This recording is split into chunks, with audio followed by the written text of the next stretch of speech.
పక్కలో చేయబట్టి చెప్పండి, ప్రభు మంచివాడు, ఆయన కృప నిరంతరంలో ఉండునుగాక.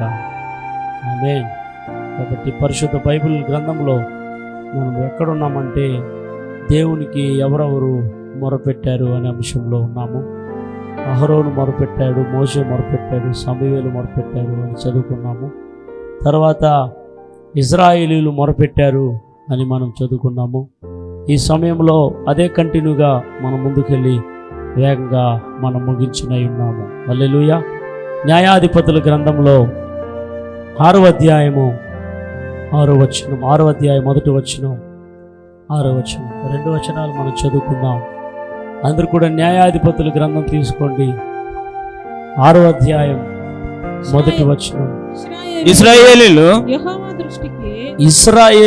యెహోవా దృష్టికి దోషులైనందున యెహోవా 7 ఏండ్లు వారిని మిద్యానీయులకు అప్పగించెను. 6వ వచనం ఇంకోటి చదవండి. 6వ వచనం.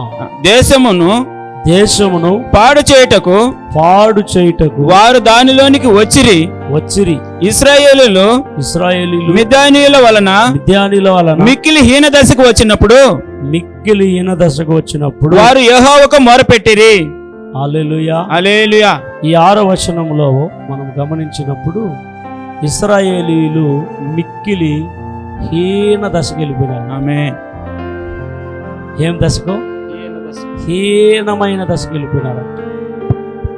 ఎందుకు ఆ హీన దశ వచ్చింది వాళ్ళకి? ఇశ్రాయేలీలకి హీనమైన దశకి పోయినారంట. యెహోవా దృష్టికి హీనమైన దశకి వెళ్ళారు వాళ్ళు. యెహోవా దృష్టికి దోషులయ్యారు. యెహోవా దృష్టికి దోషులయ్యారు.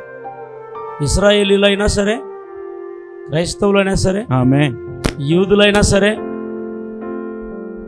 ఒక ఫ్యామిలీ హీన దశకి వెళ్ళారంటే కారణం ఉంటుంది. కారణం లేకుండా హీన దశకు సౌండ్ పెట్టుకోవచ్చు, వాయిస్ తగ్గిపోయింది. హీన దశకు వెళ్తారు. ఎప్పుడేం పెట్టాలో గుమ్మని కూర్చో ఉంటారు. రావట్లేదా సౌండ్? ఓకే, ప్రైజ్లో. ఓకే, చాలు. ఎందుకనంటే నాకు కొంచెం వాయిస్ పోయింది అప్పుడు ప్రార్థన చేసినప్పుడు. ఇప్పుడు ఓకే, దేవునికి స్తోత్రం. ఇది గమనించండి, ఇక్కడ ఇశ్రాయేలీలు ఏ దశకి వెళ్ళిపోయినారు? హీన దశకి వెళ్ళారు. హీన దశకి వెళ్ళడానికి కారణం ఏమిటి అని అంటే వారు దేవుని దృష్టికి దోషులైపోయినారు. ఎందుకు దోషులైపోయినారు? దేవుణ్ణి మర్చిపోయినారు. దేవుణ్ణి వెతకటం మానేశారు. దేవుని ప్రార్థించటం మానేశారు. దేవుణ్ణి అనుసరించటం మానేశారు. వారు సొంత మార్గంలో వెళ్ళడం ప్రయత్నం చేశారు. దేవుడు లేకుండా జీవించేద్దాం అనుకున్నారు. దేవుడు లేకుండా బ్రతికేద్దాం అనుకున్నారు. ఈరోజు కూడా చాలా మంది అలా ప్రయత్నం చేస్తుంటున్నారు. అయితే ఆ ప్రయత్నం కొనసాగదు, ఆ ప్రయత్నం ఫలించదు. ఏం జరుగుతుంది తెలుసా? ఎప్పుడైతే వాళ్ళు దేవుని దృష్టికి దోషులైపోయారో అప్పుడు దేవుడు ఏం చేశాడంట? వాక్యంలో చూడండి, 2వ వచనంలో, మిద్యానీయుల చెయ్యి ఇశ్రాయేలీయుల మీద హెచ్చాయను గనుక వారు మిద్యానీయుల ఎదుట నిలవలేక కొండలోనున్న వాగులను, గుహలను, దుర్గములను తమకు సిద్ధపరచుకునిరి. హల్లెలూయా. మిక్కిలి ఈయన దశకి ఎట్లా వెళ్ళారు?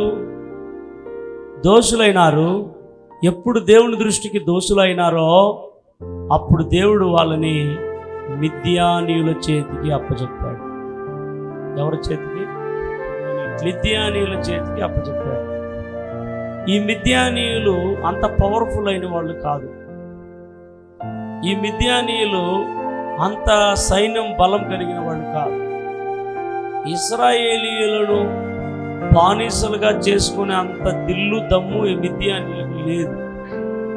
అంత పవర్ మిద్యానీయులకు లేదు. అంటే అంత బలహీనులై ఉన్నప్పటికీ ఇంత బలవంతులైన ఇశ్రాయేలీయులు బలహీనులైపోయినారు. కారణం ఏమిటి? దేవుని దృష్టికి వాళ్ళు ఏమైనారు? దోషులైనందున. అయితే మీరు 3వ వచనంలో చదివితే ఎవరి తోడు చేసుకున్నారు? మిద్యానీయులు అంటే అమలేకీయులను తోడు చేసుకున్నారు. చూడండి, ఇశ్రాయేలీయులు ఇశ్రాయేలీయులు విత్తనములు విత్తిన తరువాత విత్తనాలు విత్తిన తర్వాత మిద్యానీయులను అమాలేకీయులను తూర్పున నుండి వారును తమ పశువులను గుడారములను తీసుకొని మిడతల దండంత విస్తారముగా వారి మీదికి వచ్చి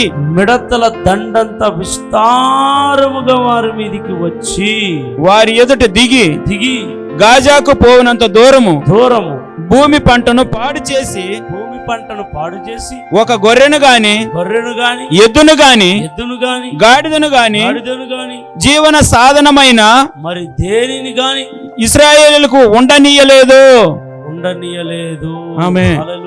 హల్లెలూయా. ఏమంట? ఎవరిని జోడు చేసుకున్నారంట? అమలేకీయులు. చూసారా వాక్యాన్ని? 3వ వచనంలో ఉంటది, అమలేకీయులను తూర్పున నుండి వారును అని రాయబడి. ఆమేన్. జోడు చేసుకున్నారు, కలుపుకున్నారు. ఒకరుగా రాలేదు మిద్యానీయులు. ఆ మిద్యానీయులకు సపోర్టివ్ గా అమలేకీయులు వచ్చారు.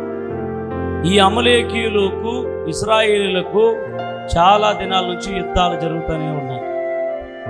అమలేకీయులకు ఇశ్రాయేలీయుల్ని చూస్తే పట్టనే పట్టదు. అసలు ఇశ్రాయేలీయులతో మొట్టమొదటి యుద్ధాన్ని ప్రకటించింది అమలేకీయులు. ఆమె ఎప్పుడు ప్రకటించారు? ఇశ్రాయేలీయులు ఐగుప్తు చెర నుండి మోషే ఆధ్వర్య కాలంలో, నాయకత్వ కాలంలో కానాను వైపుగా ప్రయాణం చేస్తూ వస్తూ ఉంటే వెంటనే అటాక్ చేసింది అమలేకీయులు. చూడండి, నిర్గమకాండం 17వ అధ్యాయంలో ఉంటుంది. వారు ఎలా అటాక్ చేశారో చూడండి. నిర్గమకాండము 17వ అధ్యాయంలో వాళ్ళే ఊరకనే వచ్చి యుద్ధం ఆడారన్నమాట. 17వ అధ్యాయంలో మీరు చూసినప్పుడు 8వ వచనం, తరువాత అమలేకీయులు వచ్చి రఫీదీములో చూడండి ఎవరితో వచ్చి యుద్ధం చేశారు? ఇశ్రాయేలీయులతో. అసలు ఇశ్రాయేలీయులకి అమలేకీయులకి వైరం ఏమీ లేదు ఈ యుద్ధం జరిగేటప్పుడు. అమ్మ వినండి అందరూ, ఇశ్రాయేలీయుల మీదకి అమలేకీయులు యుద్ధం జరిగేటప్పటికి వారికి ఏ వైర్యం కూడా లేదు. హల్లెలూయా. అయితే ఒక విషయం గమనించండి, ఎందుకు ఇలా వాళ్ళు ఇశ్రాయేలుతో యుద్ధం చేశారనంటే, ఇశ్రాయేలీయులు కానాను వైపు వెళ్తూ ఉన్నారు. కానానుకు వెళ్ళి చేరకూడదు. కానాన్ అనేది పాలు తేనెను ప్రవహించే దేశం, విశ్రాంతినిచ్చే దేశం, స్వాస్థ్యంగా ఇవ్వబడిన దేశం, ప్రమాణం చేయబడిన దేశం. ఆ దేశానికి వెళ్ళకూడదని నివారించిన వాడు, అడ్డుకున్నవాడు ఎవడు అంటే అమలేకీయుడే. హల్లెలూయా. ఈ యుద్ధం గురించి డీటెయిల్గా మనం చదవడానికి సమయం లేదు కాబట్టి అలాగే ఓరల్గా చెప్తాను, వినండి. ఎట్లా యుద్ధం చేసినారంటే వాళ్ళు దొంగ చాటున వచ్చి యుద్ధం చేశారు. ఎట్లా చేశారు? ఎట్లా దొంగ చాటున అంటే, ఇశ్రాయేలీలందరూ కూడా ప్రయాణంలో వెళ్తూ ఉన్నారు. ప్రయాణంలో నడవలేక కుంటుకుంటా ఉండేవాళ్ళు, గర్భిణీ స్త్రీలు, చిన్న చిన్న పిల్లలు, ముసిలోళ్ళు, వాళ్ళంతా కూడా నడవలేక వెనకబడ్డారు. ట్రావెలింగ్లో, జర్నీలు వెనకబడ్డారు. వెనకబడినటువంటి వీళ్ళని చంపేసినారన్నమాట దుర్మార్గులు. గర్భిణీ స్త్రీలను చూడకుండా, పిల్లలు అని చూడకుండా, ముసలి వాళ్ళు, వృద్ధులు అని చూడకుండా వాళ్ళకి విరోధముగా యుద్ధం చేసి వాళ్ళని చంపేశారు. అప్పుడు మోషే, యెహోషువలు నాయకులుగా లేచి వాళ్ళ మీద తిరగబడి వాళ్ళని జయించారు, అమలేకీయుల్ని. అప్పుడు దేవుడికే కోపం వచ్చింది అమలేకీయుల మీద. ఆ 17వ అధ్యాయము 16వ వచనంలో అంటాడు దేవుడు, అమలేకీయులు తమ చేతిని యెహోవా సింహాసనమునకు విరోధముగా ఎత్తిరి గనుక, యెహోవా సింహాసనమునకు విరోధముగా ఎత్తిరి గనుక, యెహోవాకు అమలేకీయులతో తరతరముల వరకు యుద్ధమనెను. అవునండి, తరతరాల వరకు యుద్ధం. ఎవరితో? దేవుడికి అమలేకీయులతో తరతరాల వరకు యుద్ధం అక్కడ స్టార్ట్ అయింది. అప్పటి నుంచి బైబిల్ గ్రంథంలో అనేక రాజుల గ్రంథాలలో న్యాయాధిపతుల గ్రంథాలలో అనేక ప్రాంతాలలో అక్కడక్కడ అమలేకీయులతో యుద్ధం జరుగుతూనే ఉండింది. అలాగ బద్ధ శత్రువులైన ఇశ్రాయేలీలకి అమలేకీయులు ఎవరికి జోడైనారు? మిద్యానీయులకి. హల్లెలూయా. మనం లాస్ట్ వీక్ ధ్యానం చేసామండి. మనం ధ్యానం చేసేటప్పుడు మొదటిసారి వాళ్ళు దోషులైనప్పుడు దేవుడు 8 సంవత్సరాలు వాళ్ళని బానిసలుగా పెట్టాడు. తర్వాత రెండవసారి వాళ్ళు దోషులైనప్పుడు 18 సంవత్సరాలు బానిసలుగా పెట్టాడు. తర్వాత మూడోసారి వాళ్ళు దోషులైనప్పుడు 20 సంవత్సరాలు బానిసలుగా పెట్టాడు. హల్లెలూయా. అవునా? మొదటిసారి 8 సంవత్సరాలప్పుడు ఒత్నియేలు అనే న్యాయాధిపతి ద్వారా వారికి జయాన్ని ఇచ్చాడు. 18 సంవత్సరాలు వాళ్ళు బానిసలుగా ఉండేటప్పుడు యహూదు అనే న్యాయాధిపతి ద్వారా వారికి జయాన్ని ఇచ్చాడు. తర్వాత మూడవది వారికి దెబోరా కదా, ఆ స్త్రీ అయిన దెబోరా ద్వారా వారికి విడుదల, 20 సంవత్సరాలు బానిసత్వం నుండి విడుదల ఇచ్చాడు. ఒత్నియేలు న్యాయాధిపతిగా ఉన్నప్పుడు 40 సంవత్సరాలు వాళ్ళకు క్షేమంగా ఉన్నారు. యహూదు ఉండేటప్పుడు న్యాయాధిపతిగా 80 సంవత్సరాల దేశం నెమ్మదిగా ఉంది. తర్వాత దెబోరా న్యాయాధిపతిగా ఉండేటప్పుడు కూడా దేశం 40 సంవత్సరాలు నెమ్మదిగా ఉంది. అయితే గమనించాలి, 8 సంవత్సరాలు బానిసగా ఉండేటప్పుడు ఇంత డ్యామేజ్ అవ్వలేదు ఇశ్రాయేలీయులు. 18 సంవత్సరాలు బానిసలుగా ఉండేటప్పుడు ఇంత హీన దశకు రాలేదు ఇశ్రాయేలీయులు. 20 సంవత్సరాలు బానిసలుగా ఉండేటప్పుడు ఇంత హీన దశకు రాలేదు. అయితే మిద్యానీయులు ఇశ్రాయేలీయుల్ని ఎన్ని సంవత్సరాలు బానిసలుగా చేసుకున్నారంటే కేవలం 7 సంవత్సరాలు. చెప్పండి, ఎన్ని సంవత్సరాలు? ఈ బానిసత్వపు పీరియడ్ అన్ని పీరియడ్ల కంటే చాలా తక్కువ. అవునా? 7 సంవత్సరాలే. కానీ 8 సంవత్సరాలు, 18 సంవత్సరాలు, 20 సంవత్సరాలు ఇలా బానిసగా ఉండేటప్పుడు కూడా ఇశ్రాయేలీలు అంత హీన దశకి వెళ్ళలేదంట. కానీ 7 సంవత్సరాల బానిసత్వంలోనే వాళ్ళు అంత హీన దశకు వెళ్ళడానికి కారణం ఏమిటి అనంటే మిద్యానీయులకు తోడైనది అమలేకీయులు. హల్లెలూయా. మిద్యానీయులు ఊరక నామ మాత్రమే, కానీ వాళ్ళ పక్షాన ఉన్న అమలేకీయులే ఏం చేశారంట? ఇండ్లు లేకుండా చేశారు. వాళ్ళు ఇండ్లు లేదు వాళ్ళకి, అంటే ఊర్లో నుండి తరిమేశారు. ఇశ్రాయేలుకి ఆశ్రయం లేదు. కొండలకు వెళ్ళారంట, లోయలకు వెళ్ళారంట, బొరియలు చేసుకున్నారంట భయపడి. చూడండి, ఎంత భయపెట్టుంటే అంత హీన దశకి వెళ్ళిపోయినారంట. ఆశ్రయం లేదు, నెంబర్ 1. నెంబర్ 2, వారికి గొర్రెలు కానీ, మేకలు కానీ, గాడిదలు కానీ, జీవన సంబంధమైనది ఏది కూడా వారికి కాల్ చేశారనమాట, లేకుండా చేశారు. ఇప్పుడు భూమి పంటను, చేతికి వచ్చిన పంటనంతా ఏం చేశారు? దుఃఖించి మార్చివేశారు. ఉండడానికి ఆశ్రయం లేదు, తినడానికి తిండి లేదు, లేదంటే ఏదైనా వ్యవసాయం చేసుకోవాలి అని అంటే వ్యవసాయ సాధనాలను కూడా కాజేశారు. ఇప్పుడు ఎంత దౌర్భాగ్యమైన స్థితి! అందుకే అక్కడ రాయబడినది వారు హీన దశకు వెళ్ళిపోయారు అని రాయబడి. హల్లెలూయా చెప్తారా? అవును ప్రియ దేవుని బిడ్డలారా, మీ జీవితంలో కూడా దేవునికి దోషమైన కార్యాలు, దేవునికి ఇష్టం లేని కార్యాలు, దేవుడు అసహించుకునే పనులు మీ జీవితాలలో, మీ బ్రతుకుల్లో, మీ కుటుంబాలలో ఉన్నాయడలా మీరు కూడా అలాంటి హీన దశకు వెళ్ళిపోయే పరిస్థితులు ఏర్పడతాయి. ఇప్పటికే చాలామంది అన్ని కాజేసుకొని హీన దశకు వెళ్ళిపోయిన పరిస్థితులు కనబడుతూ ఉన్నాయి. తెల్లారు ఒక సహోదరుడు బెంగళూరు నుంచి వచ్చినాడు. అతని పేరు డేవిడ్ అంట. అతను అడిగాడు, అతని జీవితంలో అన్ని దురలవాట్లు ఉన్నాయి. తన సొంత భార్యనే అతను వదిలేసి ఉన్నాడు. సొంత భార్య కూడా అతన్ని ఒక మాట అడిగాను, నేను ఏం చేయాలి నీకోసం ప్రార్థన? కష్టం అన్నాడు. నా లైఫే కష్టం అన్నాడు. నీ కష్టం దేనివల్ల వచ్చింది తెలుసా నీకు అన్నాడు. గుమ్మునున్నాడు. నువ్వు చెప్తావా నేను చెప్పేదా అన్న? నీ కష్టం త్రాగుడు వల్లనే కష్టం అన్నాడు.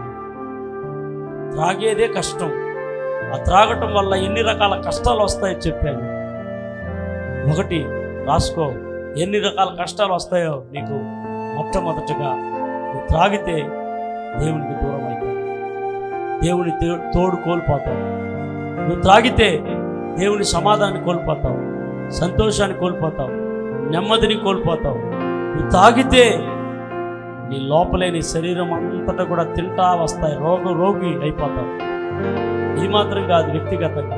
రెండోది, నువ్వు త్రాగడం వల్ల దరిద్రుడు అవుతావు, అప్పువాడవుతావు, చింపిరి గుడ్డలు ధరించుకునే దానికి కారణం అవుతావు, పేదవాడవుతావు. దానివల్ల నీ భార్య నేను ప్రేమించను, నీ పిల్లలు పేదవాళ్ళు అయిపోతారు.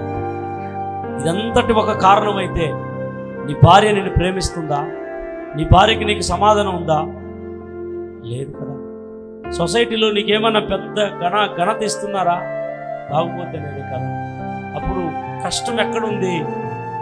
దేవుని విడిచిపెట్టడంలో, త్రాగడంలో ఉంది. త్రాగడం మానే, ఈ కష్టాలన్నిటికీ పరిష్కారం వస్తుంది. నువ్వు ఎన్ని స్థలాలకు వెళ్ళి త్రాగేది మానకపోతే పరిష్కారం రానే.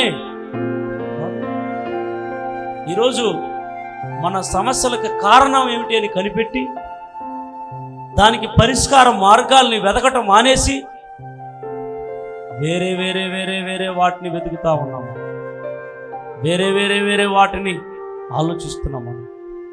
ఇక్కడ చూడండి, ఇశ్రాయేలీలు హీన దశకి రావడానికి కారణం దేవునికి ఇష్టం లేని దోషమైన జీవితాన్ని జీవించటం ఒక కారణం. దానివలన మిద్యానీయులు, అమలేకీయులు వారిని హీన దశకి తీసుకుని వెళ్ళిపోయినారు. ఊర్లో ఎవడు లేడు. ఇప్పుడు వాడికి అన్నీ పోయినాకే కొంతమందికి దేవుడు కనపడతాడు. చెప్పండి పక్కన, అన్నీ ఉంటే దేవుడు కనపడతాడు. ఎందుకంటే అన్నీ ఉంది కాబట్టి.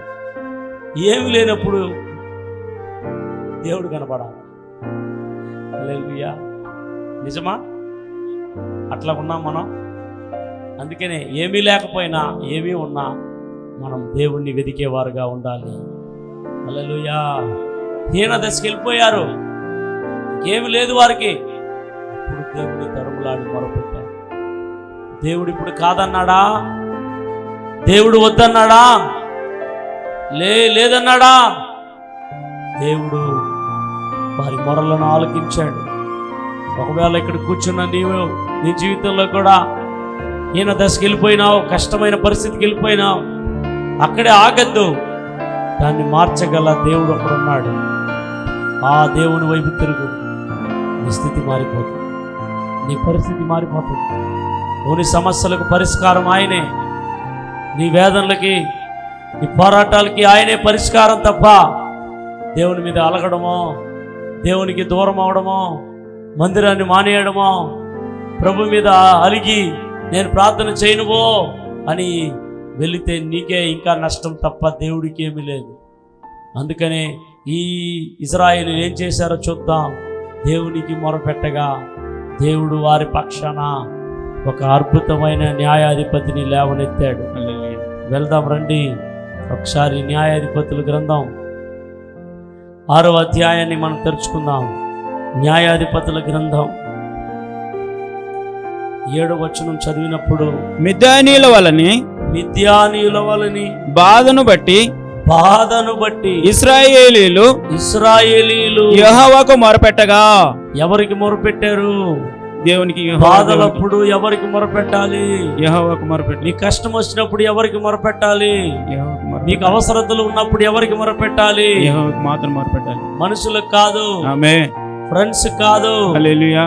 ధనవంతులు కాదు, ఆమేన్. విద్యావంతులు కాదు, ఆమేన్. అన్ని ఉన్న వాళ్ళు కాదు. మనము మనుషులకే మొరపెడతాం. మన బాధ అంతా కూర్చొని కథలుగా చెప్తాం మనిషికి. నువ్వు ఎంత చెప్పినా భారం ఎక్కువ అవుతుందే కానీ భారం అయితే తగ్గదు. కానీ నువ్వు చెప్పాల్సిన అక్కడ చెబితేనే నీ బాధలు తగ్గుతాయి. నువ్వు చెప్పాల్సిన ఆయన దగ్గర చెప్పకుండా చెప్పకూడని స్థలాల్లో చెప్తే నీ బాధలకి పరిష్కారం కలగదు. ఈ వాక్యంలో చూసినప్పుడు వాళ్ళు మిక్కిలి హీన స్థితికి వచ్చింది నిజమే, వారు బాధలు అనుభవిస్తూ ఉండేది నిజమే. దేవా, ఈ బాధలంతా మార్చండి అని దేవునికి మొరపెట్టారు. ఒకవేళ ఇంతవరకు నీవు జీవితంలో నీవు పొందిన హింసలు బాధలకి ఎవరికి మొరపెట్టి ఆగిపోయావేమో, ఈరోజు ఆ ప్రార్థనను మార్చుకో. నీవు ఇంతవరకు ఎవరి దగ్గర చెప్పావో అది మాని, ఇప్పటి నుంచి యేసు దగ్గర చెప్పు. నీ బాధలు చిన్నదో పెద్దదో, అది నీ వల్ల తీర్చుకోగలవో తీర్చుకోలేవో, మార్చుకోగలవో మార్చుకోలేవో, నీ వల్ల అవుతుందో కాదో, దేవుడికి సర్వము సాధ్యం. దేవుడికి సమస్తం సాధ్యం. నీది పెద్దదైనా చిన్నదైనా నువ్వు చెప్పుకోవలసింది దేవుని దగ్గరే, నువ్వు అడగాల్సింది దేవుని దగ్గరే, నువ్వు మొరపెట్టాల్సింది దేవుని దగ్గరే. ఇశ్రాయేలీయులు హీన దశలో దేవునికి మొరపెట్టగా దేవుడు ఏం చేశాడు చూడండి. అక్కడ రాయబడి ఉన్నది 8వ వచనంలో, యెహోవా ఇశ్రాయేలు యొద్దకు ప్రవక్తనొకని పంపెను, అతడు వారితో ఇలాగూ ప్రకటించి వారిని ధైర్యపరుచుతూ ఉన్నాడు. హల్లెలూయా. వెంటనే ప్రవక్తని పంపిస్తున్నాడు దేవుడు. ఏమని పంపిస్తున్నాడు, ఏమని చెప్తున్నాడు ఆ ప్రవక్త? ఇశ్రాయేలీయుల దేవుడైనా ఏమంటే, నేను ఐగుప్తులో నుండి మిమ్మల్ని రప్పించి దాసుల గృహంలో నుండి మిమ్మల్ని తోడుకొని వచ్చి తిని ఐగుప్తుల చేతిలో నుండి మిమ్మల్ని బాధపరిచిన వారందరి చేతిలో నుండి మిమ్మల్ని విడిపించి మీ ఎదుటి నుండి వారిని తోలివేసి వారి దేశాన్నే నేను మీకు ఇచ్చి తిని, మీ దేవుడైన యెహోవా నేనే. మీరు అమోరీయుల దేశమున నివసించుచున్నారు. వారి దేవతలకు భయపడకుడి అని మీతో చెప్పితిని గాని మీరు నా మాట వినకపోతిరి. అవునండి, వినకపోయినారు. అందుకే ఈ శ్రమలు వచ్చింది వాళ్ళకి. ముందు జీవితాన్ని ప్రవక్తల్ని చెప్పి రిమెంబర్ చేస్తున్నాడు, జ్ఞాపకం చేస్తున్నాడు. మీ పితరులు ఐగుప్తులో ఉండేటప్పుడు నేనే మిమ్మల్ని విడిపించా, వాళ్ళకి పాలు తేనెలు ప్రవహించే కానాన్ దేశాన్ని ఇచ్చా నేను. ఆ దేశంలో ఉండే కానానీయుల్ని అమోరీయుల్ని నేను వెళ్ళగొట్టేశాను, ఆ దేశాన్ని మీకు ఇచ్చాను. అయితే ఆ దేశంలో ఉన్న దేవతలకు భయపడకూడదు అని నేను చెప్పాను. కానీ మీరు నా మాట వినకపోయినారు. ఇప్పుడైనా ఏం చేయండి, వినండి అని అర్థం. నా వైపు తిరగండి, నేను మీకు హెల్ప్ చేస్తా, మిమ్మల్ని ఆదుకుంటా. అలా చెప్పిన తర్వాత వచనంలో రాయబడింది, యెహోవా దూత వచ్చి అబీయెజ్రీయుడైన యోవాషునకు కలిగిన ఒఫ్రాలోని మస్తకి వృక్షం కింద కూర్చుండెను. యోవాషు కుమారుడైన గిద్యోను మిద్యానీయులకు మరుగయుండునట్లు గానుగ చాటున గోధుమలను దుల్లగొట్టుచుండగా, ఏం దుల్లగొట్టుచున్నాడు? గోధుమలను దుల్లగొట్టుచుండగా యెహోవా దూత అతనికి కనబడి పరాక్రమ గల బలాఢ్యుడా యెహోవా నీకు తోడై ఉన్నాడని అతనితో అనగా, యెహోవా తోడై ఉన్నాడని అతనితో మాట్లాడుతాం. ఆమేన్. వినండి ఇక్కడ ఆ విషయాన్ని. ఇశ్రాయేలీయులు మిద్యానీయులకు భయపడి ఊర్లో ఎవడు ఒక్కడు కూడా లేడు. కానీ ఒక్కడు మాత్రమే గానుగుల చాటున మరుగై ఉండి గోధుమలను దుల్లగొట్టుచున్నాడు. గోధుమ పిండి చేస్తున్నాడు, రొట్టెలు కాల్చేదాన్ని. అవే చెప్తారా? ఎక్కడ ఇప్పుడు వాళ్ళకి ఏం లేదు, తినేదానికి తిండి లేదు, పంట లేదు, సాగు చేసేదానికి లేదు. అందరూ కొండల్లో ఉండారు, లోయల్లో ఉండారు, బొరియల్లో ఉండారు. కానీ గిద్యోను మాత్రం మస్తకి వృక్షం కింద కూర్చొని గోధుమలను దుల్లగొట్టుచున్నాడు. అల్లెలు చెప్తారా? ముందు కాలంలో అంతటా కూడా కొట్టేదే, ఇప్పుడు అంత గ్రైండరు మిషన్లు అంతా వచ్చింది. అప్పుడు దేంట్లో దంచాల్సిందే, రోకల్లో దంచాల్సిందే, గానుగుల్లో వేసి కొట్టాల్సిందే. అల్లెలు చెప్తారా? అలాగా అందరు కూడా భయపడి ఊరు వదిలి ఏరియా వదిలిపోయినా కూడా ఒక ధైర్యవంతుడుగా, ఒక బలమైన పరాక్రమవంతుడుగా గిద్యోను ఆహారం కొరకు, రొట్టెల కొరకు గోధుమలను దుల్లగొట్టుచుంటే దేవుని దూత పోయి గిద్యోనుతో మాట్లాడుతూ ఉన్నాడు. గిద్యోను, నువ్వు పరాక్రమము గల బలాఢ్యుడు. చెప్పండి, ఏమని మాట్లాడుతున్నాడు? పరాక్రమము గల బలాఢ్యుడు. అవునండి, అవునండి. ఒక విడుదల కావాలంటే ఒక వ్యక్తి చాలు. హల్లెలూయా చెప్తారా? హల్లెలూయా. అలాంటి వ్యక్తుల్ని దేవుడు లేపుతాడు. అలాంటి వ్యక్తుల్ని దేవుడు లేపుతాడు. నెల్సన్ మండేలా గురించి ఎంతమందికి తెలుసు? నెల్సన్ మండేలా గురించి ఎంతమందికి తెలుసు? ఎవరైనా నల్ల జాతి, దక్షిణాఫ్రికా నల్ల జాతికి చెందినవాడు. ఆ నల్ల జాతికి చెందినవాడు, ఆ నల్ల జాతి వాళ్ళకి స్వతంత్రం లేకపోయినప్పుడు, బానిసలుగా ఉండేటప్పుడు ఆ జాతి సంరక్షణ కొరకు ఒక్కడు లేచాడు. దేవుడు అద్భుతంగా స్వాతంత్రాన్ని తీసుకొచ్చాడు. ఆమేన్. చెప్పాలి. హల్లెలూయా. ఈ నెల్సన్ మండేలాని 27 సంవత్సరాలు జైల్లో పెట్టారు. చెప్పండి, ఎన్ని సంవత్సరాలు? 27 సంవత్సరాలు. 27 సంవత్సరాలు జైల్లో ఉన్నాడు. అది కూడా జైల్లో బాగా బెడ్, ఫుడ్ ఇలాంటివి ఏవి ఫెసిలిటీస్ లేవు. ఏమి ఇస్తాడో అది తినాలా.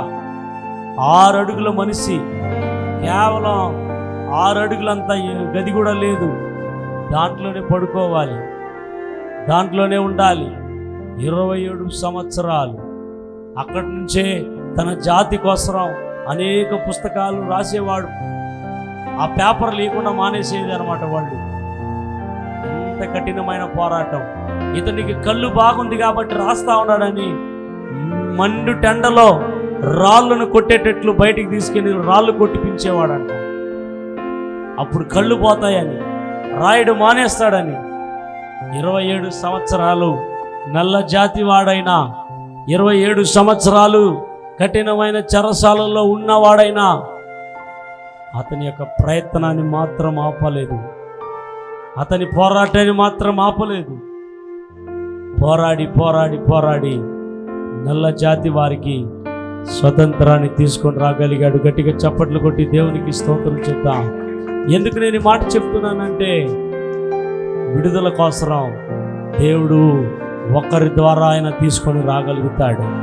ఇశ్రాయేలీయులకి ఇప్పుడు హీనదశ మారాలంటే మిద్యానీయులను ఓడించే నాయకుడు కావాలి, మిద్యానీయులను జయించేవాడు కావాలి, తిరిగి వాళ్ళ ఊర్లోకి రావాలి అని అంటే అలాంటి నాయకుడు ఎవరున్నారు? అందరూ భయపడి ఊరికి బయట ఉన్నారు.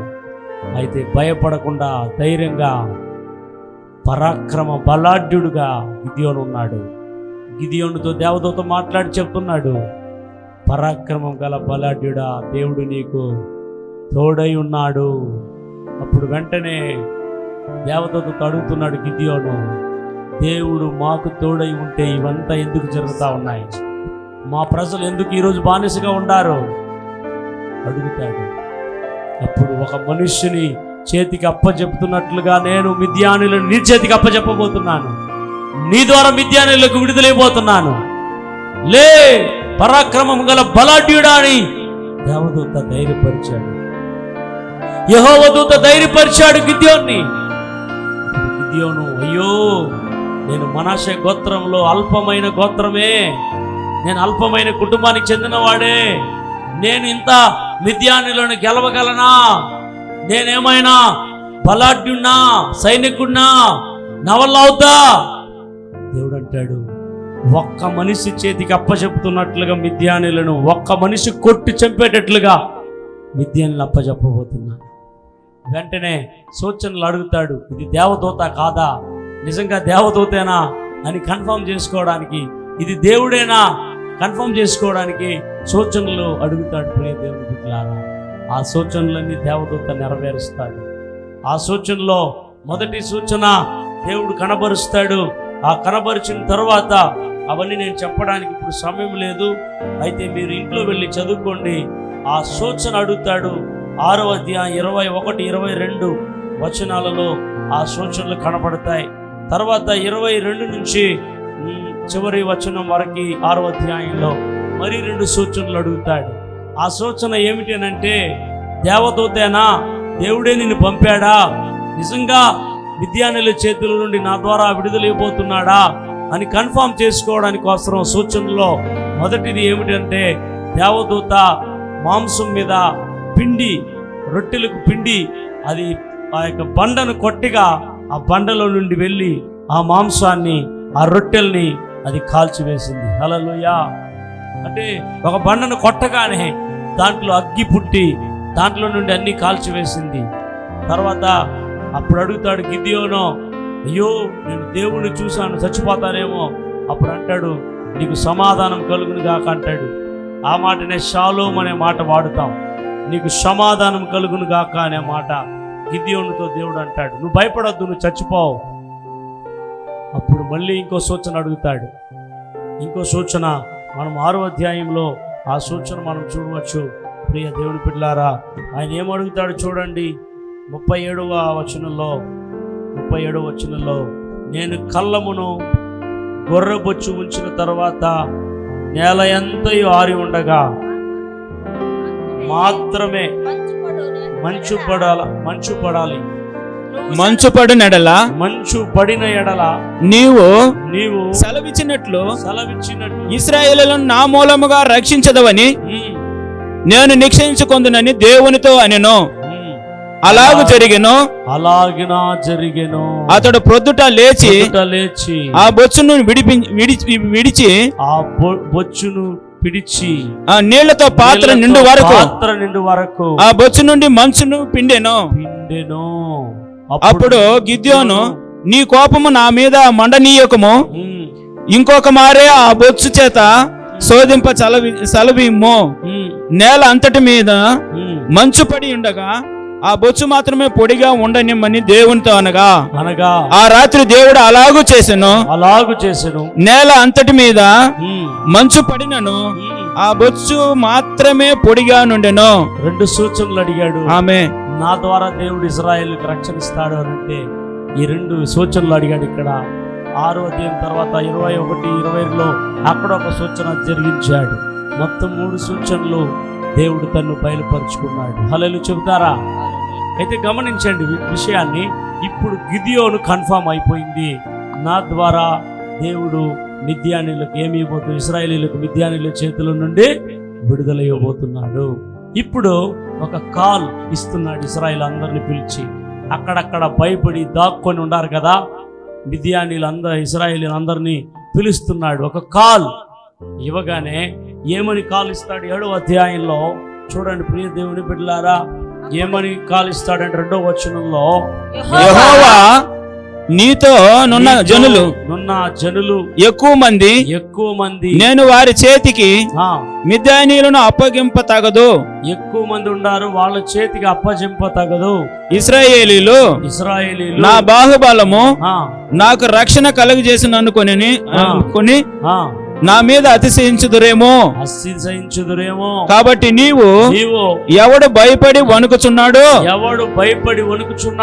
వాడు త్వరపడి గిలాదు కొండ విడిచి తిరిగి వెళ్ళవలెనని జనులు వినున్నట్లుగా ప్రకటించుమని గిద్యోనుతో సెలవిచ్చను. అప్పుడు జనుల నుండి 22,000 మంది తిరిగి వెళ్ళిపోయిరి. హల్లెలూయా. ఎంతమంది వెళ్ళిపోయారు? 22,000 మంది. హల్లెలూయా. ఇక్కడ మనం ఒక విషయాన్ని మనం గమనించాలి.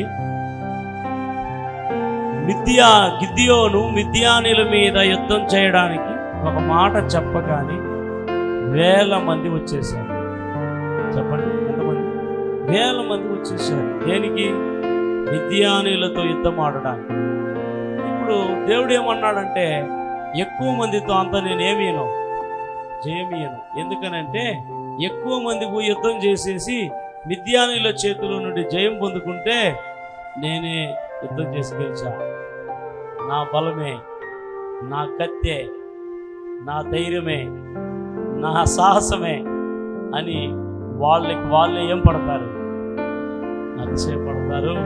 కాబట్టి ఎక్కువ మంది అంతా తీసుకోపోకూడదు, నేను కొద్ది మంది చేతనే మీకు జయమిస్తాను. హల్లెలూయా చెప్పాలి. ఎక్కువ మంది అవసరం లేదు యుద్ధానికి, కొద్ది మంది చాలు అని చెప్పి భయపడేవాడు, వణుకుతుండేవాడు, ఎవడావిడల్లా ఇక్కడ వచ్చినారో ఇంటికి తిరిగి కొండ్రా అని చెప్పగానే ఎంతమంది వెళ్ళిపోయినారంట?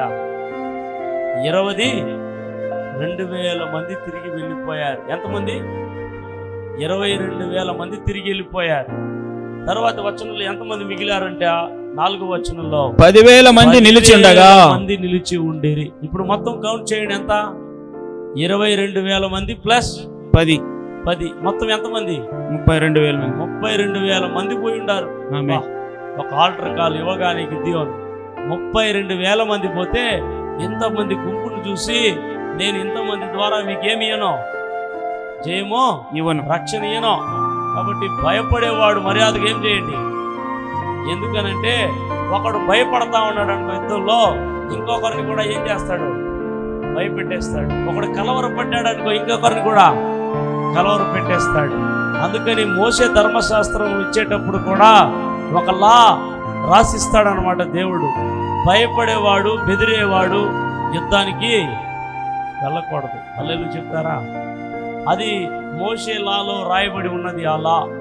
అందుకని భయపడే వాళ్ళని యుద్ధానికి ఏం చేయకూడదు? తీసుకుపోకూడదు. అందుకని గిద్యోను చెప్పగానే అప్పుడు ఎంతమంది భయస్థులుగా ఉండుంటారో? 22,000 మంది భయస్థులుగా ఉండుంటారు. గట్టిగా ధైర్యంగా గడిచి ఉండేవాళ్ళు ఎంతమంది?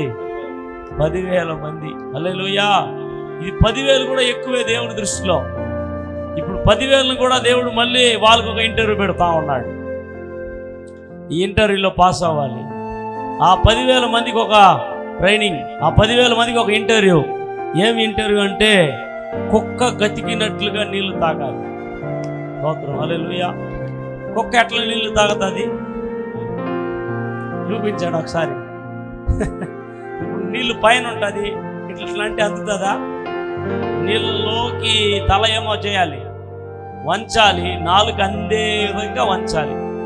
అలా వంచి నాలుకను నీటికి టచ్ చేస్తేనే నీళ్లు తాగగలుగుతారు.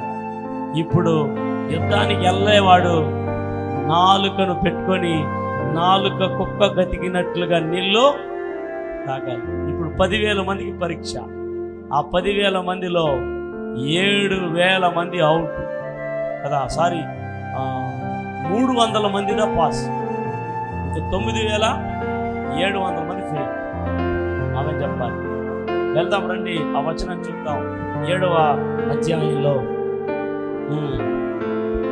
4వ వచనం. 10,000 మంది నిలిచి ఉండగా యెహోవా ఈ జనులు ఇంకా ఎక్కువ మంది నీళ్ళ ఎద్దుకు వారిని దిగచేయము, అక్కడ నీ కొరకు వారిని శోధిస్తా. ఇతరు నీతో కూడా పోవాలనని నేను ఎవరిని గురించి చెప్పుదునో వాడు నీతో పోవాలను. ఇతరు నీతో పోకూడదని ఎవరిని గురించి నీతో చెప్పుదునో వాడు పోకూడదని గిద్యోనుతో సెలవిచ్చెను. అతడు నీళ్ళ ఎద్దుకు ఆ జనము దిగజేసినప్పుడు యెహోవా కుక్క గతుకున్నట్లు తన నాలుకతో నీళ్లను గతికిన ప్రతి వాణిని త్రాగుటకు మోకాలుని కృంగిన ప్రతి వాణిని వేరువేరుగా ఉంచమని గిద్యోనుతో సెలవిచ్చెను. చేతితో నోటికి అందించుకొని గతికిన వారి లెక్క 300 మంది. మిగిలిన జనులందరూ నీళ్లు త్రాగుటకు మోకాలుని కుంగిరి. హల్లెలూయా, హల్లెలూయా చెప్పాలి గట్టిగా. ఇప్పుడు ఏమైంది? కుక్క గతికినట్లుగా నీళ్లు తాగాలంటే సాధ్యమేనా? ఏం చేయాలి? మోకాళ్ళు వేసుకోవాలి, నీళ్ళకి తలను పెట్టాలి. తర్వాత ఏం చేయాలి? నాలుకతో నాకాలి. హల్లెలూయా, నాలుకతో తాగాలా?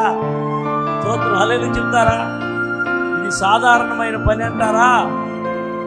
ఈడు నీళ్లు తాగేదానికి మోకాళ్ళు వేసే కృంగినోడు నా యుద్ధంలో ఏం చేస్తాడు వీడు అంటే, బైబిల్ గ్రంథంలో ఆదికాండం నుండి ప్రకటన గ్రంథం వరకంతా కూడా వేస్ట్లెస్ ఫెల్లో, సోంబేరి ఫెల్లోలు, ఏమి సామర్థ్యం లేని వాళ్ళని దేవుడు ఎప్పుడు సేవలో వాడడు. ఆమెను చెప్పాలి గట్టిగా, ఆమెను చెప్పాలి గట్టిగా. అన్ని పరీక్షల్లో నెగ్గిన వాడే, సమర్థుడే దేవుడికి అవసరం. మోకాళ్ళు వేసి నీళ్లు తాగనవాడు ఎలా యుద్ధంలో నిలవగలడు, గెలవగలడు? పరిచర్యలు కూడా అంతే. మోకాళ్ళు వేయగలిగిన వాడే ఫిట్. పరిచర్యలు కూడా అంతే. నేరు మోకాళ్ళలో నిలబడగలిగిన వాడినే దేవుడు వాడుతాడు. నేరు మోకాళ్ళ అనుభవాలు లేని వాళ్ళని ఎవరిని దేవుడు వాడడు. ఆమె చెప్పాలి. నేరు మోకాళ్ళ అనుభవాలు ఎవరికైతే ఉంటుందో వారినే దేవుడు బలాఢ్యుడిగా వాడతాడు, పరాక్రమవంతులుగా వాడతాడు. నువ్వు దేవుని పాదాల దగ్గరే మోకాళ్ళు వేయలేని నీవు, దేవుని పాదాల దగ్గరే వంగలేని నీవు, దేవుని ఆజ్ఞలు కూడా వంగవు, దేవుని ఆజ్ఞలు కూడా గైకొనవు. అందుకే దేవుడు నిన్ను వాడుకోవడం. దేవుని పాదాల దగ్గర ఎంతమంది మోకాళ్ళ అనుభవాలు ఉందో మీరు దీవించబడిన వారు. చేతులు చూపిస్తారా? నేను మోకాళ్ళతోనే ప్రార్థన చేస్తాననే వాళ్ళు ఒకసారి ఉన్నారబ్బా, ఉన్నారు చాలా మంది ఉన్నారు. దేవుడు దీవించిన కాక. ఇలాంటి వాళ్ళే కావాలి. మోకాళ్ళు వేయలేని వాళ్ళు సోంబేరుల్ని దేవుడు ఎక్కడ కూడా వాడడం. స్తోత్రం. హల్లెలూయా చెప్పాలి గట్టిగా, హల్లెలూయా చెప్పాలా. సోంబేరులు ఎప్పటికీ దీవెన నందరో. వాడు ఏ పనైనా చేయని ఫెయిల్యూర్, వాడు ఏ పనైనా చేయని ఎదగలేడు. హల్లెలూయా. అందుకే ఇక్కడ రాయబడి ఉన్నది, మొత్తం 32,000 మంది వచ్చారు. దేవుడు చెప్పాడు, ఇంతమంది చేత నేను జయం ఇవ్వను. అప్పుడు ఒక ఇంటర్వ్యూ జరిగింది. భయపడేవాడు, వణికేవాడు మర్యాదగా పోండి. గుమ్మని 22,000 మంది ఇంటికి వెళ్ళిపోయినారు. 10,000 మంది మిగిలేరు. 10,000 మందికి ఒక టెస్ట్. కుక్క గతికినట్లు ఎవడు గతికితే నీళ్ళు తాగుతాడు సోలిపోకుండా. వాడు ఒక పక్క, సోలిపోయినాడు అంత ఒక పక్క. అలా సోలిపోయిన వాళ్ళు ఎంతమంది? 10,000 మందిలో అంటే 9,700 మంది. చెప్పండి ఎంతమంది మిగిలింది? ఎంతమంది 10,000లో? చెప్పండి గట్టిగా. 300 మంది చాలు. 32,000 మంది సోంబేరులతో దేవుడు కార్యం చేయడు, లేక 10,000 మందితో సోలిపోయే వాళ్ళతో కార్యం చేయడు. నిలబడే 300 మంది చాలు, నిలబడే 3 చాలు. ఆమేన్ చెప్పరా? హల్లెలూయా. నిలబడే 3 చాలు, ధైర్యంగా ఉండే 3 చాలు, ధైర్యంగా ఉండే 1 చాలు. వాళ్ళ ద్వారా దేవుడు యుద్ధం జరిపిస్తాడు. ఎంతమంది ఇప్పుడు మిగిలారు చివరగా? చెప్పండి గట్టిగా అమ్మా, ఎంతమంది మిగిలారమ్మా? 300 మంది మిగిలారు. ఈ 300 మందిని గిద్యోను తీసుకుని వెళ్ళి కత్తెలు కానీ, ఈటెలు కానీ, బల్యాలు కానీ, గుర్రాలు కానీ, రథాలు కానీ, ఆయుధాలు కానీ ఏవి తీసుకొని పోలేదు యుద్ధానికి. ఒక విచిత్రమైన యుద్ధం. ఎందుకు అలా జరిగిందంటే, ఒకవేళ వాడు కత్తివాడి యుద్ధంలో గెలిస్తే వాడు అతిశయిస్తాడు. ఇది దేవుడే యుద్ధం చేశాడు. ఊరికే వాళ్ళని మనుషులుగా ఉపయోగించాడు తప్ప దేవుడే యుద్ధం చేశాడు. ఆమేన్ హల్లెలూయా. యుద్ధానికి చేయడానికి మీరు 7వ అధ్యాయంలో మీరు చూడగలిగితే వాళ్ళు ఏమేమి తీసుకుని వెళ్ళారంటే చూడండి ప్రియ దేవుని బిడ్డలారా. 19వ వచనంలో అట్లు నడిజాము మొదటి కావలి వారు ఉంచబడగానే గిద్యోనును అతనితో నున్న 100 మంది దండుపాలెము కొట్ట కొనకు పోయి బోరలను ఊది తమ చేతులలో నున్న కుండలను పగలగొట్టిరి.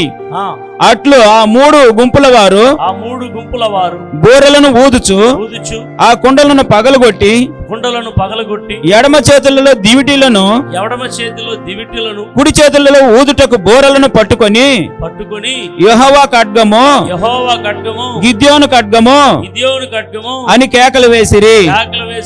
వారిలో ప్రతి వాడును తన చోటును దండు చుట్టూ నిలిచి ఉండగా ఆ దండు వారందరూ పరిగెత్తుచు కేకలు వేయచు పారిపోయిరి.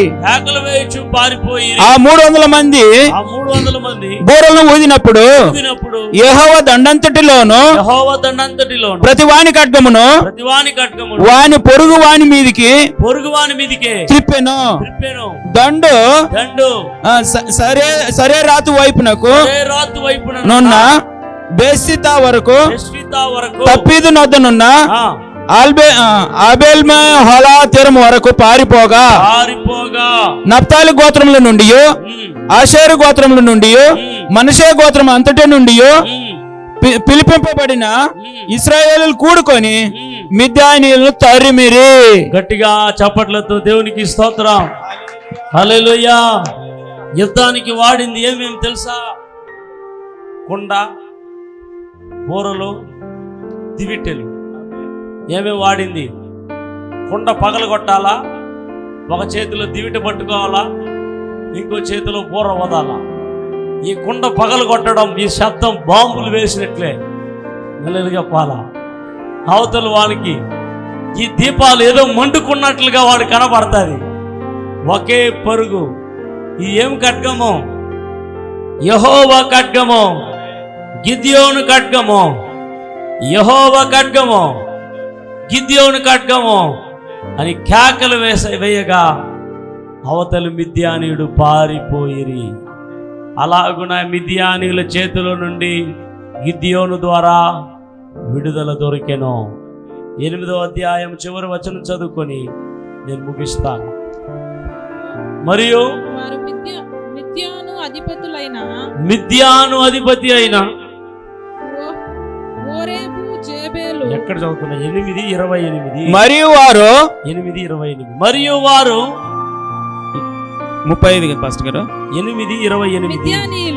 మిద్యానీయులు ఇశ్రాయేలీయుల ఎదుట అనపబడి అటు తరువాత తమ తలలను ఎత్తుకొనలేకపోయిరి. గిద్యోను దినములలో దేశము 40 సంవత్సరములు నిమ్మలముగా నుండెను. హల్లెలూయా. ఎన్ని సంవత్సరాలండి?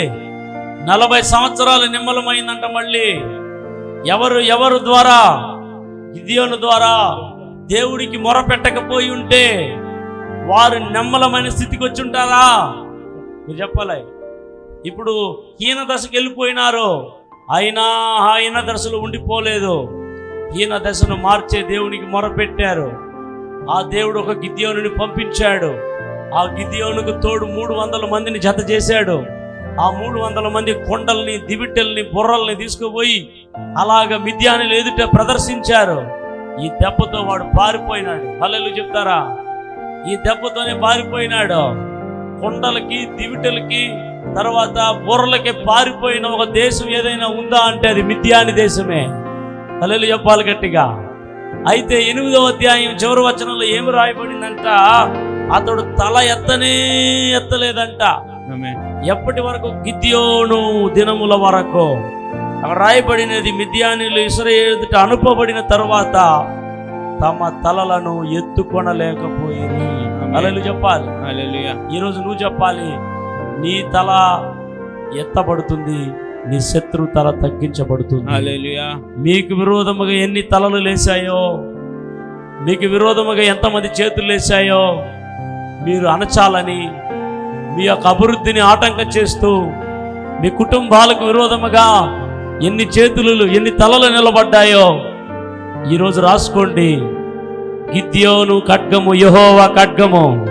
యెహోవా ఖడ్గము, గిద్యోను ఖడ్గము. ఆ ఖడ్గము నీ దగ్గర, నా దగ్గర దేవుడు ఇచ్చి ఉన్నాడు. ఆ ఖడ్గము నీవు నేను కలిగి ఉన్నాం. ఆ ఖడ్గము ఏదో కాదు, వాక్యం అనే ఖడ్గమే. ఆ వాక్యం అనే ఖడ్గాన్ని ఎత్తి పట్టుకునే ప్రతి వారు తలలు లేపబడతాయి కానీ తగ్గించబడదు.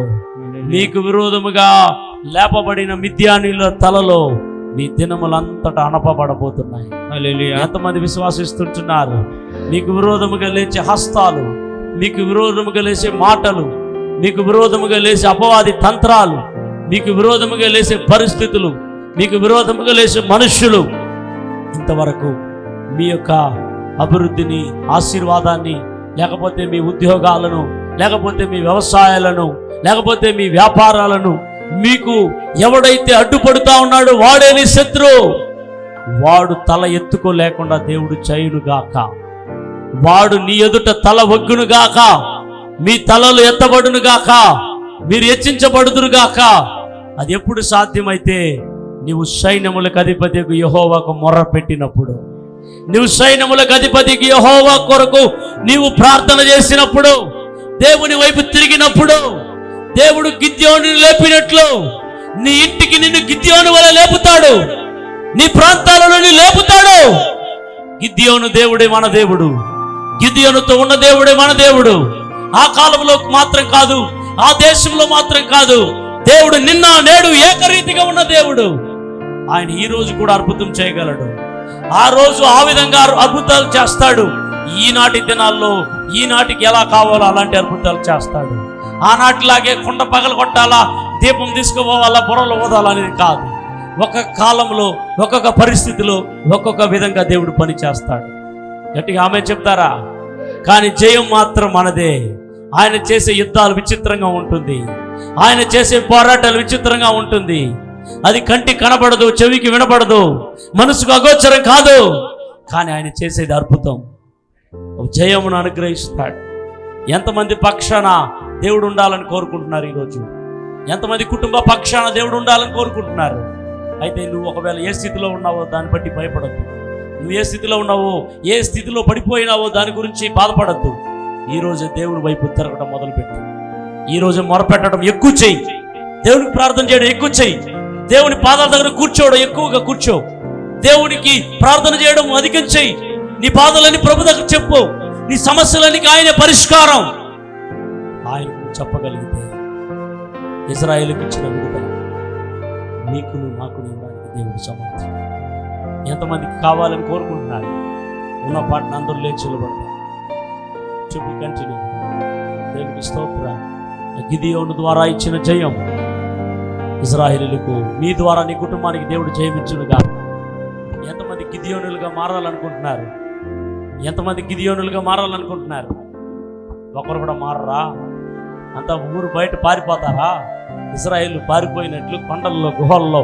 కానీ గిద్యోను మాత్రం మస్తకి రొచ్చు కిందనే కూర్చొని ఉన్నాడు, గోధుమలను దుల్లగొట్టుచున్నాడు. ఎస్, గిద్యోనికి తెలుసో దేవుడు వచ్చి సంధిస్తాడని. అందుకే పరాక్రమము గల బలాఢ్యుడా. అందరు కళ్ళు మూసి దేవుని కానుకలు ఇవ్వడానికి ముందు మన జీవితాన్ని ఇద్దాం, మన బ్రతుకుల్ని ప్రభుకిద్దాం. నా జీవితంలో ఉండు ప్రభా, నేను ఫలానా పోరాటంలో ఉన్నాను ప్రభా, నేను ఫలానా ఇబ్బందుల మధ్యలో ఉన్నాను ప్రభా, నేను ఎంతో ఎదిగి ఉండాలి ప్రభా. ఈయన దశకెళ్ళాను తండ్రి. నాలో ఏది అయితే నీకు ఇష్టం లేని దోషమైన కార్యాలు ఉన్నాయో అన్ని తొలగించండి ప్రభా. నీకు ప్రియంగా మారిపోతాను ప్రభా. నీకు ఇష్టం లేని మార్గాల్లో నడవను ప్రభా. నీకు ఇష్టం లేని స్నేహం చేయను ప్రభా. నీకు ఇష్టం లేని స్థలంలో కూర్చోను ప్రభా. నీకు ఇష్టం లేని జీవన శైలిని కలిగి ఉండను ప్రభా. నాయనా, పవిత్రంగా జీవిస్తాను ప్రభా. నీకు ప్రియంగా జీవిస్తాను ప్రభా. నీ రక్తంలో నన్ను కడుక్కో ప్రభా. నీ సారూప్యంలోనికి నన్ను చేసుకో ప్రభా. నీ తోడు లేకుండా నేను ఏమి చేయలేను ప్రభా.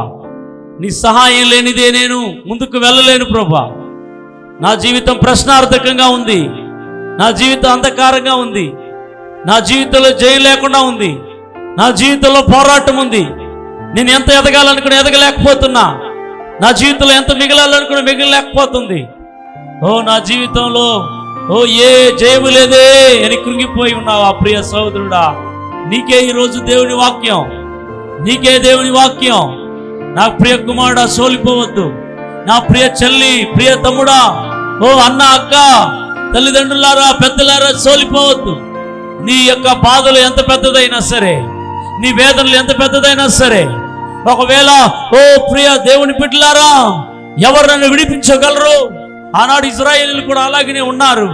అయ్యో, ఈ హీన దేశాన్ని ఎవరు మార్చగలరు? అయ్యో, ఆహారం లేదే, మాకు ఆశ్రయం లేదే, మాకు వస్త్రాలు లేవే, మేమెందుకు ఇంత దీన దశకి వెళ్ళిపోయినామే అని దేవుని దగ్గర ఏడ్చారు, దేవునికి మొరపెట్టుకున్నారు. దేవుడు ఊరికే వదిలేశాడా? దేవుడు వారిని తోసేశాడా? దేవుడు కరుణా వాత్సల్యత గలవాడు. ఆయన కృప సమృద్ధి గలవాడు. మరలా వారిని చేర్చుకోలేదా? మరలా వాళ్ళకి చేయున్నతిని ఇవ్వలేదా? వారి పక్షాన నిలబడలేదా? వారిని అణచినటువంటి మిద్యానీయులు తల ఎత్తుకోకుండా చేశాడు దేవుడు. తిరిగి ఇశ్రాయేలుకు 40 సంవత్సరాలు నెమ్మదినిచ్చాడు. నీవు కూడా అట్టి నెమ్మదిని పొందాలని ప్రభు కోరుకుంటున్నాడు. నీవు కూడా అట్టి నెమ్మదిని పొందాలని ప్రభు ఆశపడుతున్నాడు. నువ్వు ఎందుకు ఇంకా ఆశపడలేదు? ఇంకా ఎందుకు మౌనంగా ఉన్నావు? ప్రార్థన చేసుకో, ప్రభుతో మొరపెట్టు. దేవా, ఆ నెమ్మది నాకు దయచే దేవా. హల్లెలూయా. ఎన్ని బాధలున్నను, ఇబ్బందులెదురైనను,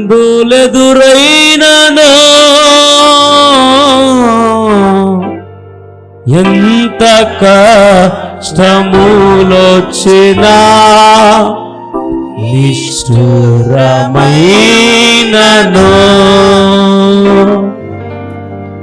ఎన్ని బాధలున్నను, ఇబ్బందులెదురైనను,